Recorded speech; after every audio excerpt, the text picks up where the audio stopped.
Good morning. Hello বন্ধুরা, কেমন আছো? আশা করি ভালো আছো। আমিও ভালো আছি।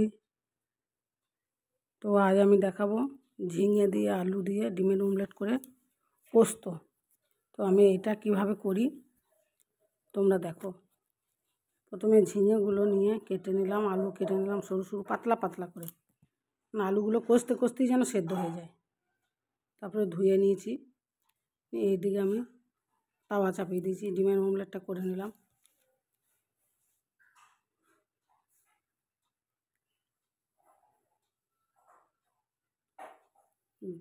ডিমের অমলেট করে নেওয়ার পর আমি কড়া চাপিয়েছি, কড়াতে কালো জিরে দিয়ে দিলাম কটা, তারপর তেল দিয়ে দিলাম একটু। তেল দেওয়ার পর এবার পেঁয়াজগুলো দিয়ে দেবো, পেঁয়াজগুলো একটু ভেজে নেব। পেঁয়াজগুলো একটু উল্টিয়ে পাল্টে এখানেই ভেজে নেব।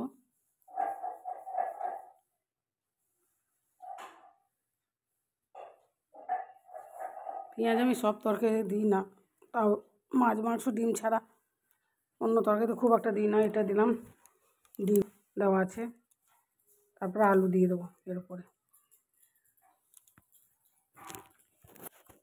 এই আলুগুলো ভেজে নেব।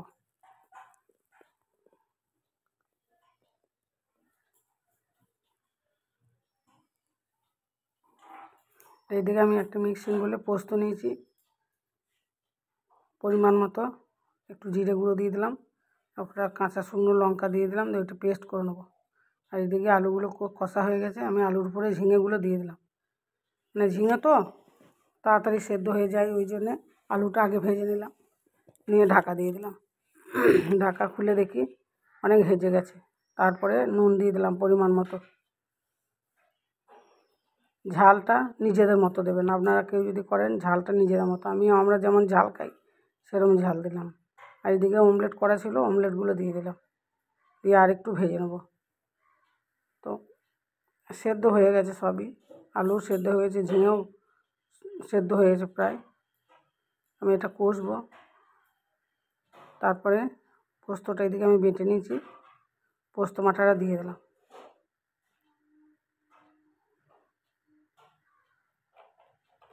ঝিঙে আলু পোস্ত খুব ভালো লাগে খেতে।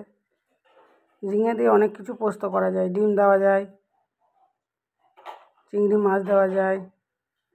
আমার ঝিঙে আলু পোস্ত রেডি। বন্ধুরা আমার পাশে থাকবেন, আমাকে সাপোর্ট করবেন। এই পর্যন্ত, বাই।